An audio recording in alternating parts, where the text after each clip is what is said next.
Hi, my name is Taylor Kuhn. I'm a senior here at UND, graduating this May, and I'm going to be talking about the American Red Cross for my service and citizenship course.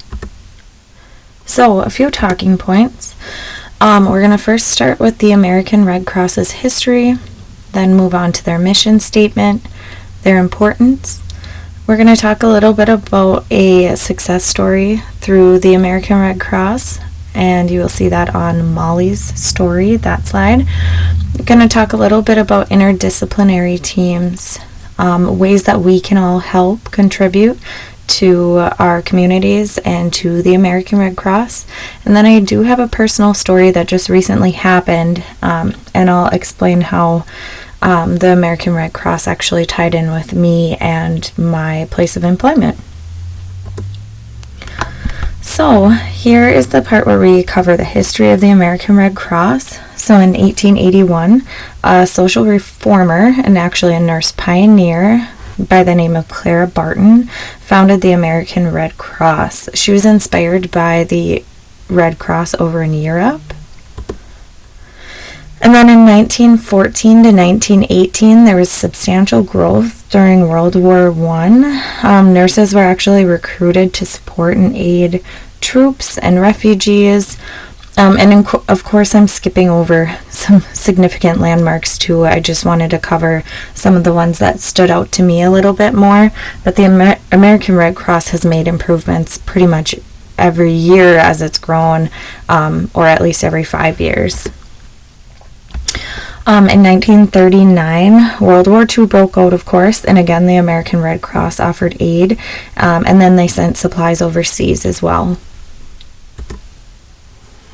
Then in 1941, that's when their national blood donation program began. And now today, we are lucky enough to have them aid in times of natural disaster, giving relief to those affected by natural disasters. They provide those blood services through their blood donation program, and they support our military families, or our military troops and their families, and then they do much, much more than I have listed. So, the American Red Cross's mission statement is to alleviate human suffering from disaster, conflict, health challenges, and more. And then this is how they are able to fulfill their mission statement. So they do this through their various services. So to start, they take in small and large monetary donations by from people like us or corporations who have the means to donate larger amounts of money. But they do accept real estate and vehicles actually as well for families who are in need. They also do it through their blood donation. Their blood donation centers are affiliated with many different blood donation organizations. So you'd have to go onto their website to see which one is closest to you. Just to clarify, they're not associated with the memorial blood centers, which I had originally thought they were, but they actually aren't. And then they also offer certifications in CPR, first aid, AED training, child safety, water safety, and more. Those are available after you complete coursework and test out.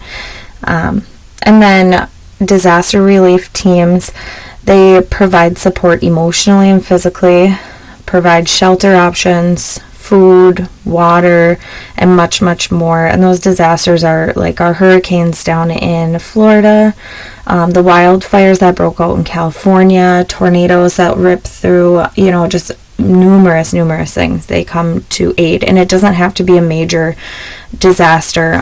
It could be just a family's affected, and they will come help that family in like a house fire or such. And then, like I mentioned on the last slide, they support our military families and troops and veterans. So I wanted to touch on why the American Red Cross is so important. If we didn't have them, there would be millions of people that go without blood. So the American Red Cross collects roughly 4.5 million blood and 1 million platelet donations each year. And currently they have about 2.3 million volunteers that actually donate on a regular basis. So they need volunteers to actually run the service. So they, of course, have licensed nurses and those who actually take blood from the people who come in to donate. But, they need people to help sign other people up or register them or come in and check them in and make sure that they have had enough to drink for the day and all that kind of stuff. Second, there's approximately 65,000 natural disasters per year. And they respond to all of those, and they help so many people in those times of need. 5 million people receive CPR, first aid, water safety, all those kinds of certifications that actually facilitate life-saving skills. And then there are roughly 511 million, oh my goodness, sorry, I'm seeing military, 511,000 military services. So they have those provided to our military personnel, veterans, and also their families too. That's a lot of services. This is the part where we get to Molly Bear's story. If you have a second, I highly recommend checking out this link that I provided. She's the sweetest, cutest little girl, and just kind of hearing her story through her mother and through her is so touching, and it actually motivates me to want to donate blood more often. So Molly's a little girl who was diagnosed with beta thalassemia major at a very young age. She was told that she would need blood transfusions for the rest of her life if she wanted to survive. And so this blood condition actually makes it hard for the body to produce hemoglobin. And that hemoglobin is actually crucial for oxygenating all of our body's cells. So without it, you'd be weak and just kind of wouldn't have a good quality of life and probably a short amount of life. Molly's so cute. She actually talks about wanting to be a teacher when she grows up. So, she just wants to be a part of life and all that kind of stuff. So if you need a reason or some way to sway you into donating blood, go watch this YouTube video. I promise you will not regret it. And then as we move on, I wanted to touch on some of the interdisciplinary teams that I talked about in my report. So some of those teams are like earth scientists, and how they contribute is by studying climate change patterns to either alert us or prevent natural disasters from occurring. So they try to see those patterns and see why climate change is occurring, and actually try to, help trend these natural disasters that end up coming our way.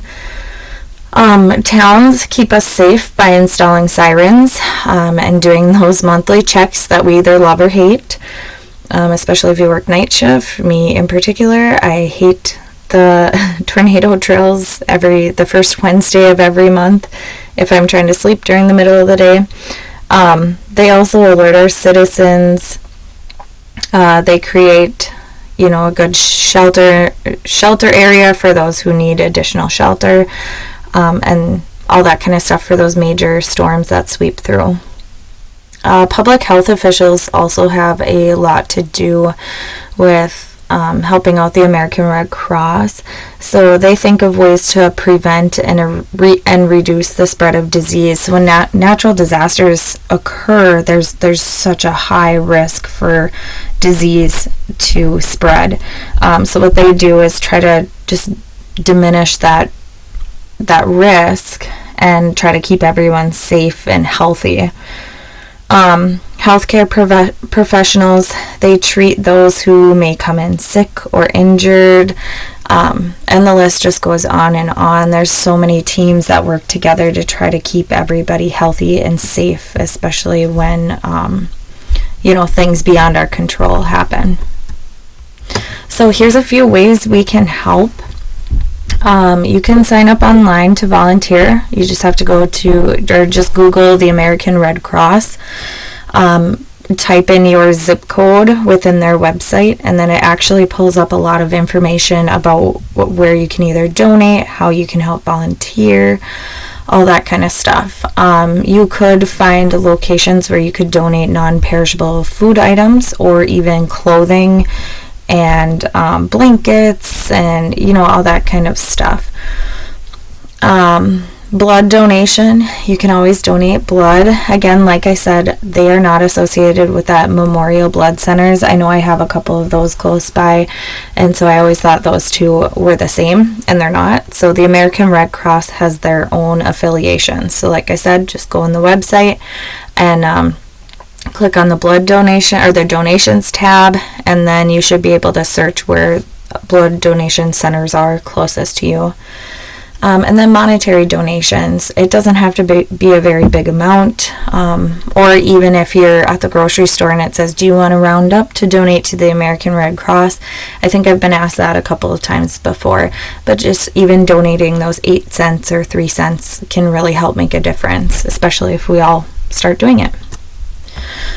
And this is actually really cool. So while I was starting my presentation and working on this slideshow, I actually had a personal story occur. So what happened was a fire recently broke out in an apartment building, and it was right by my place of work. So I work at the hospital, and everyone had to be shuttled out of there. They had to be brought to the hospital, and those who weren't affected directly by the smoke obviously needed somewhere to go. So those who were on the first floor weren't really affected by the fire, but they couldn't go back in the building because it was a risk. So they had nowhere to go. And it was cold out that night and all that kind of stuff. So the American Red Cross had volunteers show up, and they came with water, food, and they organized different shelter options. So they sent half of the people to the hospital to shelter in place in one of our larger boardrooms, and then they also had a Shubat bus company come, and people just were able to hang out on the bus, and they were stuck outside of their building for about 5 hours or so. They couldn't get back into their homes until 3 a.m. So I thought that was really cool, just to kind of see things in action and how quick everyone responded. And without that help and support, there would have been a lot of people freezing on the sidewalk. So I wanted to send out a big thank you for watching my presentation. I hope you found it interesting, and I hope you think of ways how you can help your community through the American Red Cross.